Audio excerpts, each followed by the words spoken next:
Well, in this week's reading, you're going to see a lot of familiar stories, especially if you grew up in Sunday school. These are the sort of stories your teacher probably taught you on those weeks. You see the story of the Good Samaritan. We see Martha and Mary. We see the Lord's Prayer, Jesus instructing the disciples how to pray. We see story related to the story of Jonah. So a lot of, let's say, kid-friendly stories. What you probably didn't get in Sunday school was Jesus' lunch meeting with the Pharisee. Here's how it goes. Verse 37, we're in chapter 11 of Luke. Now, when he had spoken, a Pharisee asked Jesus to have lunch with him, and he went in and reclined at the table. And when the Pharisee saw it, he was surprised that Jesus had not first ceremonially washed before the meal. But Jesus said to him, well, he doesn't say, don't worry about it, or silly me, I forgot. Look what he says. You Pharisees clean the outside of the cup and the platter, but inside of you, you're full of robbery and wickedness. You foolish ones.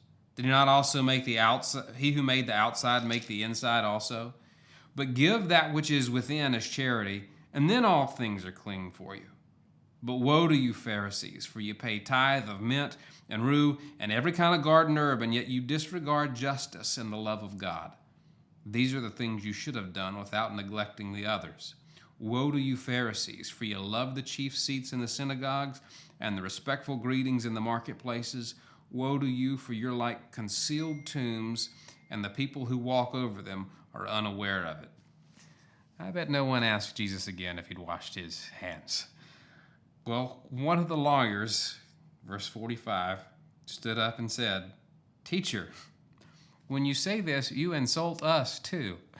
And Jesus doesn't say, yeah, you know what, sorry about that, or maybe I could have dialed it back. He says, woe to the lawyers as well.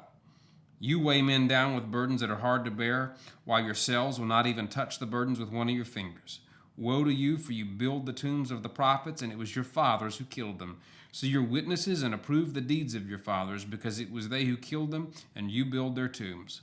For this reason also the wisdom of God said, I will send to them prophets and apostles, and some of them they will kill, and some they will persecute, so that the blood of all the prophets shed since the foundation of the world may be charged against this generation.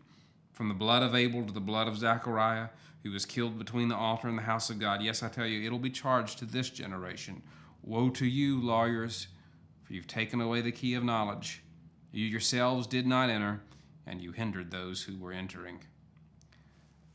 Well then, what we see here is a lesson for us as well. Those things that we may think to be love or think to be religious might not be. If you just heard this in the mouth of someone else and you didn't know it was Jesus, you might think there was something wrong with this person and that they were unkind or unloving. But the way that Jesus deals with this is to speak the truth, and sometimes that is the most loving thing that can be done. Not this outward appearance or trying to cover things up, not the whitewashed tombs or those who are concerned about washing the outside or paying tithe with these herbs and various things while they disregard the greater things that come from within, like love. Well, this teaching didn't make Jesus popular.